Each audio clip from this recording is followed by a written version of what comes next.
Hello बच्चों, देखिए CBSE ने आपके लिए सैंपल पेपर रिलीज कर दिए है। चाहे आपकी क्लास 9th की बात हो, क्लास 10th की बात हो, 11th की बात हो, 12th की बात हो, आप सभी डाउनलोड कर सकते हैं। यदि आपके बच्चों ने अभी तक डाउनलोड नहीं किए तो वीडियो के डिस्क्रिप्शन में आपको लिंक मिलेगा, यहाँ से आप डायरेक्ट डाउनलोड कर सकते हैं। देखिए मैं आपको मैथ्स पढ़ाता हूँ तो मैथ्स के बारे में अच्छी तरीके से आपको मैं एक्सप्लेन कर दूंगा इस वीडियो में कि आपका बेसिक का पेपर जो है किस तरीके से बनाया गया है और जो आपका स्टैंडर्ड पेपर है मैथ्स का वो किस तरीके से बनाया गया है और कितने कितने क्वेश्चंस कहाँ कहाँ से पूछे जा रहे हैं। आपका पेपर हार्ड बनाया है, मीडियम बनाया है या एवरेज बनाया है, ठीक है, कितने सेक्शंस हैं, चॉइस भी है या नहीं है, केस स्टडी क्वेश्चंस को किस तरीके से आपको सोल्व करना है, किस तरीके से आपके पेपर में पूछे गए हैं। ठीक है, तो ध्यान से देखना, इस वीडियो को कंप्लीट देखना। यदि आप इस वीडियो को देख रहे हो तो वीडियो को स्किप मत करना, काफी सारी बातें बताऊंगा जो आपके लिए इंपॉर्टेंट होगी। देखिए मेरा काम, मैं इस वीडियो को दो तरीके से आपको दे सकता था, या तो मैं कल ही दे देता कि बच्चों इस तरीके से सीबीएसई ने आपको सैंपल पेपर रिलीज किए हैं, आप यहाँ से डाउनलोड कर सकते हैं, जैसे आपको वो यूट्यूब वाले मिल जाएंगे। लेकिन मैंने आपके लिए ऐसा नहीं किया, मैंने सही तरीके से एनालाइज किया कितने क्वेश्चंस कहाँ से आ रहे हैं, क्या आपके लिए चॉइस है, मॉडरेट है, इजी है या हार्ड है। ठीक है, मैंने सारे पॉइंट्स पर डिस्कस किया, खुद से एनालाइज किया, तभी मैं आपके लिए यह वीडियो बना रहा हूँ। ठीक है, ध्यान से देखना, काफी कुछ आपको यहाँ से सीखने को मिलेगा, काफी कुछ नई जानकारी भी आपको यहाँ से मिलेगी। देखिए बच्चों, बात करते हैं क्लास 10th वाले बच्चों के लिए। इस वीडियो को केवल क्लास 10th वाले बच्चे ही देखना, क्योंकि मैं आपको क्लास 10th का ही मैथ्स पढ़ाता हूँ। ठीक है, क्लास 10th वाले बच्चों के लिए सीबीएसई ने जो आपके लिए डेटा तैयार किया था कि टर्म फर्स्ट में आपकी ये यूनिट्स आएगी, लगभग आपकी 6 यूनिट है, 1 2 3 4 5 6 7 यूनिट आपके लिए है। ठीक है, इसमें से किस तरीके से आपके क्वेश्चंस पूछे जाएंगे, ठीक है, इस तरीके से बताए थे कि नंबर सिस्टम में छह क्वेश्चंस आएंगे जो आपका एक एक नंबर का रहेगा। ठीक है, सारे क्वेश्चंस आपके 1 मार्क्स के रहेंगे और टोटल आपके 40 क्वेश्चन है, तो 40 क्वेश्चन 40 मार्क्स। ठीक है, 40 क्वेश्चन आपके 40 नंबर के। लेकिन यहाँ पर कई सारी चॉइस आपको मिली है, जो आपका पेपर है, जो आपका सैंपल पेपर रिलीज किया है, इसी तरीके से आपके बोर्ड में पूछा जाएगा, चाहे आपकी कोई सी भी क्लास हो। ठीक है, चाहे आपका बेसिक का पेपर हो, चाहे आपका स्टैंडर्ड का पेपर हो, इसी तरीके से आपके बोर्ड में पूछा जाएगा। ध्यान से देखना, जो आपका सैंपल पेपर है उसमें 3 सेक्शन आए हैं, सेक्शन ए, सेक्शन बी और section C. Section A, B और सी, इसमें 20 क्वेश्चन है, इसमें 20 क्वेश्चन है और इसमें आपके 10 क्वेश्चन है मेरे भाई। ठीक है, 4 क्वेश्चन की आपको चॉइस दी गई है। चाहे आपकी सेक्शन ए की बात हो, इसमें भी आपको जो चॉइस मिली है 4 क्वेश्चन आप छोड़ सकते हो, इसमें भी आपको 4 क्वेश्चन छोड़ना है और इसमें आपको 2 क्वेश्चन छोड़ना है। कहने की बात यह है कि सेक्शन ए में आपको ध्यान देना, मैं दूसरे पेन से लिख देता हूं, जो सेक्शन ए में आपको क्वेश्चंस करने हैं, में आपको 16 क्वेश्चन करने हैं, इसमें भी आपको 16 क्वेश्चन करने हैं और इसमें आपको 8 क्वेश्चन करने हैं। ठीक है, ये भी 1 मार्क का है, ये भी 1 मार्क का है, ये भी 1 मार्क का है। देखिए इन दोनों सेक्शन में आपका कोई भी केस स्टडी क्वेश्चन नहीं है। केस स्टडी क्वेश्चन के लिए ये सेपरेट सेक्शन बनाया गया है, सेक्शन सी। ठीक है, सेक्शन सी के लिए सेपरेट केस स्टडी क्वेश्चन के लिए बनाए गए हैं, जिसमें आपके पास में 10 क्वेश्चन होंगे। 10 क्वेश्चन में से आपको 8 क्वेश्चन करने पड़ेंगे। आप ये कह सकते हो कि 40 से 45 जो आपका होगा, 41 से 45 वो आपका पहला केस स्टडी क्वेश्चन होगा, और जो 46 से 50 होगा वो आपका केस स्टडी जो क्वेश्चन होगा वो दूसरा होगा। इसमें भी आपको एक क्वेश्चन छोड़ना है, यानी कि एक क्वेश्चन की आपको चॉइस है, इसमें भी आपको एक क्वेश्चन की चॉइस मिलेगी।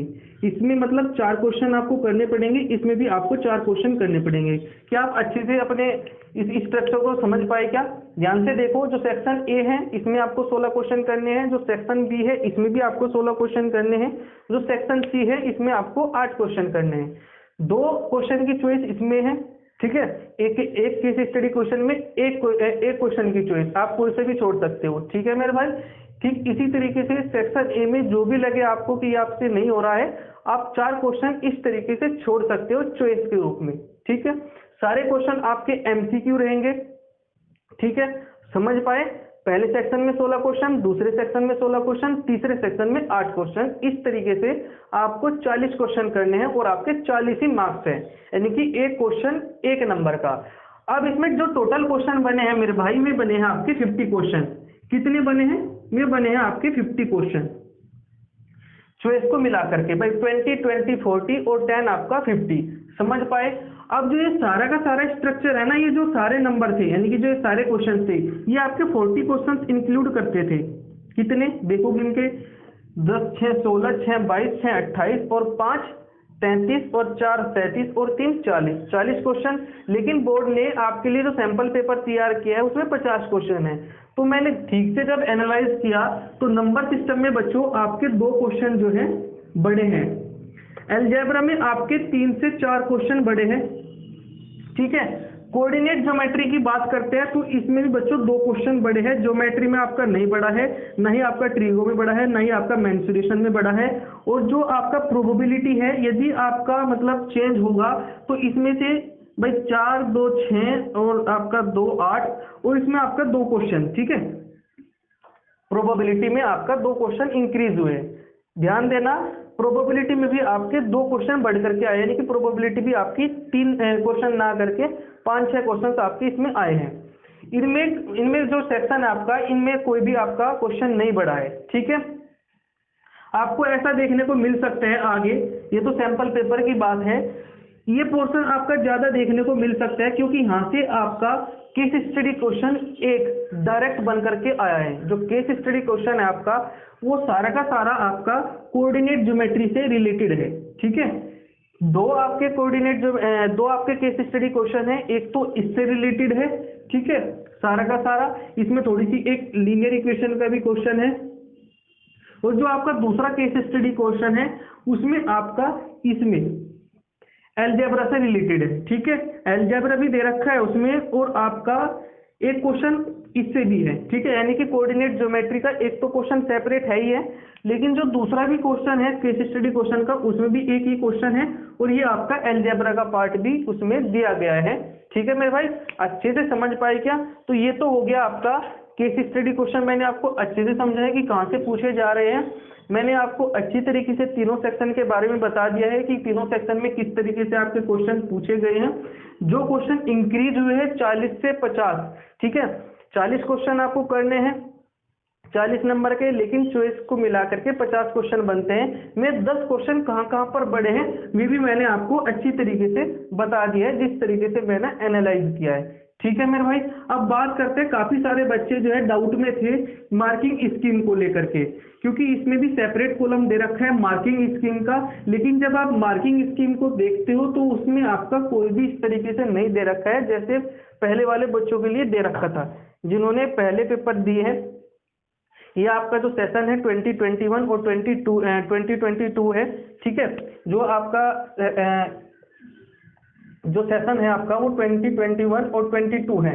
लेकिन जो इससे पहले वाले बच्चों का था 19, 20 और 20, 21, उनके लिए ये जो है जो मार्किंग स्कीम होती थी उसमें ये देते थे कि आपको गिवन लिखने के लिए आधा नंबर मिलेगा, फॉर्मूला लिखने के लिए आपको आधा नंबर मिलेगा, फिर जब आप सोल्व करोगे तो उसके आपको 1 नंबर मिलेंगे, और जो आपका रिजल्ट आ रहा है यदि आप थ्योरम की बात करते हो तो उसका भी आपको आधा नंबर मिलेगा। जिस तरीके से भी में मार्किंग स्कीम को करते थे। ठीक है, लेकिन इसमें आपका कोई भी मार्किंग स्कीम नहीं दे रखा है। क्यों नहीं दे रखा है?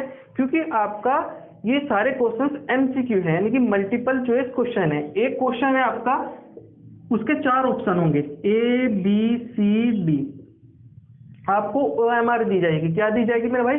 OMR। ठीक है, उसमें से आपको चारों में से कोई एक सही होगा, एक गोला फिल करना है इस तरीके से। तो आपका जब इसमें OMR भरनी है तो इसमें से आपको ये थोड़ी करना है कि आपको सोल्यूशन करके आना है। ठीक है, तो इसलिए आपकी मार्किंग स्कीम इस तरीके से नहीं है। आप किसी तरीके से भी अपना आंसर लगा सकते हो, चाहे आप तुक्का मारो, चाहे आप अपने अगल वाले से पूछो, बगल वाले से पूछो, ठीक है, दाएं बाएं किधर से पूछो, चाहे आप किसी तरीके से भी आंसर लगाओ। लेकिन आपका यदि आंसर सही होगा तो आपको कंप्लीट 1 नंबर दिया जाएगा। यदि आपका आंसर गलत होगा तो आपका पूरा नंबर काट लिया जाएगा। ऐसा नहीं होगा कि आपको आधा नंबर, ठीक है, दिया जाए, ऐसा नहीं है। ठीक है, अब बात करते हैं कि जो आपका सैंपल पेपर है वो हार्ड है, इजी है या मीडियम है। बेसिक की अगर हम बात करते हैं तो बेसिक का जैसे पहले से पेपर बनते आए तो इसी तरीके से, यानी कि जो आपका पेपर है वो इस तरीके से कंसिस्ट रहता है मेरे भाई, ना तो वो हार्ड रहता है, ना वो मीडियम रहता है, ना वो एवरेज रहता है। वो इस तरीके से होता है कि जो 60% उसमें कंटेंट होता है, 60% जो क्वेश्चन होते हैं, मान लीजिए यदि मैं आपको उदाहरण देकर के समझाऊं, ध्यान देना, जो मैं आपको बताऊंगा मैं सारी ऑथेंटिक होगी, कोई भी इसमें फेक वाली इंफॉर्मेशन आपके लिए नहीं होगी। जैसे कि आपके यहाँ पर 50 क्वेश्चन है मेरे भाई, 50 क्वेश्चन, तो जो इसका 60% होगा, यानी कि जो इसमें 30 क्वेश्चन होंगे में तो इजी होंगे, ठीक है। जो इसका 20% होगा, यानी कि जो इसमें 10 क्वेश्चन होंगे में थोड़े एवरेज होंगे, और जो इसका 20% होगा, यानी कि पूरा का पूरा 100% होता है, ये जो 10 क्वेश्चन बाकी के बचे में आपके हार्ड होते हैं, ठीक है। हार्ड का मतलब ये होता है उसमें थोड़ा सा आपको कैलकुलेशन ज्यादा करना पड़ेगा, या फिर आपका जो अपने कॉन्सेप्ट है वे रिकॉल करने पड़ते हैं अच्छे से, ठीक है, इस तरीके से रहता है। तो ये बेसिक वाला पेपर भी इसी तरीके से बनाया गया है। आप ये कह सकते हो, यदि आपको 40 क्वेश्चन करने हैं, यदि आपको 40 क्वेश्चन करने हैं, तो इसमें से आपके 24 से 25 क्वेश्चन इजी आएंगे, यानी कि इजी आपको देखने को मिलेंगे, ठीक है। यदि आप इसमें जो एवरेज क्वेश्चन की बात करते हो तो 8 क्वेश्चन, यदि आप इसमें हार्ड क्वेश्चन की बात करोगे तो आपको 8 क्वेश्चन फंसेंगे ही फंसेंगे, यानी कि आपको ज्यादा क्वेश्चन, यानी कि कुछ न कुछ आपको कॉन्सेप्ट जरूर यूज करना पड़ेगा, ठीक है। 50 क्वेश्चन में इस तरीके से, 40 क्वेश्चन आपको करने हैं में इस तरीके से आपको देखने को मिलेंगे, ठीक है। आपके लिए चॉइस है, आप चॉइस में उन क्वेश्चंस को छोड़ सकते हैं जो आपको हार्ड लग रहे हैं। ये ये सबके लिए जो है इम्पोर्टेंट बात है जो मैं आपको बता रहा हूँ, ध्यान से सुनना। जो ये इस तरीके से पैटर्न बनाया जाता है, जो आपको हार्ड लग रहा है उसको चॉइस में, जो आपको चॉइस मिली है 4 क्वेश्चन की, उनमें छोड़ दो, ठीक है। उन क्वेश्चन को करो ही मत, ठीक है मेरे भाई। इस तरीके से आप अपने जो ये क्वेश्चन है, आपने जो 50 में से 40 क्वेश्चन करने हैं, इस तरीके से आप कर सकते हो, ठीक है। अब बात करते हैं अपनी स्टैंडर्ड वाले पेपर के लिए। स्टैंडर्ड वाले पेपर में बच्चों ऐसे ही है, मैंने अच्छी तरीके से एनालाइज किया। उसमें क्या है देखो ध्यान से, जो बेसिक वाला पेपर होता है उसमें थोड़ा कम कॉन्सेप्ट यूज करने पड़ते हैं, ठीक है।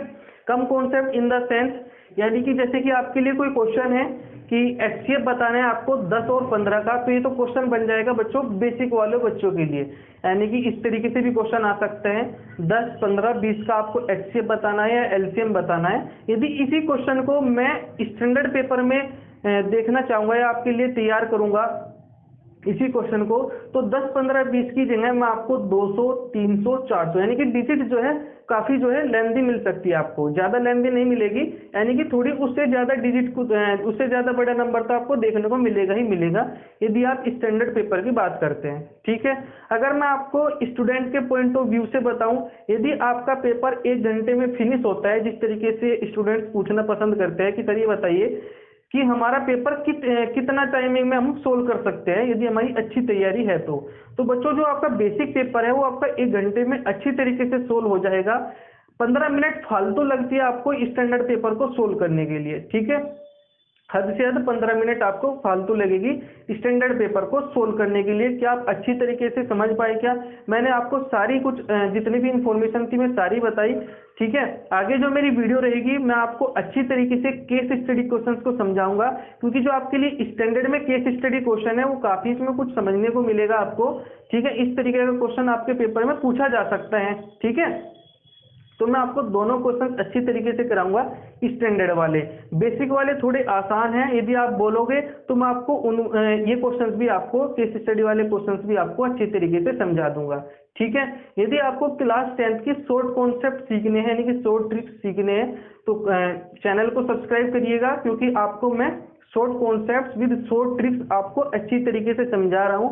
अभी आपके पास में डिस्क्रिप्शन में 2-3 वीडियोस का लिंक है, इनको देखना, काफी कुछ सीखने को मिलेगा, काफी कुछ आपको इस तरीके से कॉन्सेप्ट सिखाए गए हैं ताकि आप कम से कम समय में अपना एक्यूरेट आंसर लगा पाओ। जिस तरीके से मैंने एनालाइज किया है आपका, चाहे बेसिक का पेपर हो स्टैंडर्ड का पेपर हो, ये ट्रिक्स आपकी दोनों पेपर में काम आएगी, आप अच्छी तरीके से सोल्व कर सकते हो। और हाँ, सबसे बड़ी बात, कोई भी क्वेश्चन यदि मैं ऑप्शन एलिमिनेशन से करता हूं तो सारे क्वेश्चन आपके सोल्व हो जाएंगे, ठीक है।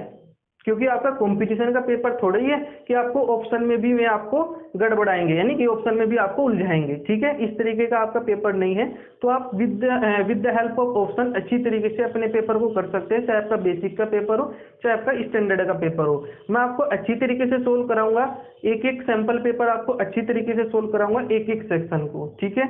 आज शाम को आपको पहली वीडियो मिल जाएगी जो बेसिक है उसके सेक्शन फर्स्ट की। इसी तरीके से मैं आपको सेक्शन बी कराऊंगा बेसिक का, फिर सेक्शन सी कराऊंगा, ठीक है। फिर अपनी बात करते हैं स्टैंडर्ड पेपर की। इस तरीके से 2 दिन में मैं आपको सारी वीडियोस प्रोवाइड कर दूंगा। बस आपको कमेंट अच्छी तरीके से करना है, जो भी आपकी क्वेरी बच गई है मुझे कमेंट सेक्शन में जरूर बताइएगा कि आपका डाउट रह गया है, ठीक है मेरे भाई। अच्छी तरीके से मैंने आपको समझा दिया है। आपकी कोऑर्डिनेट ज्योमेट्री सबसे मोस्ट इंपॉर्टेंट है, ठीक है मेरे भाई, ध्यान से सुनना। कोऑर्डिनेट ज्योमेट्री आपको पूरा मार्क्स दिलाएगी, ठीक है।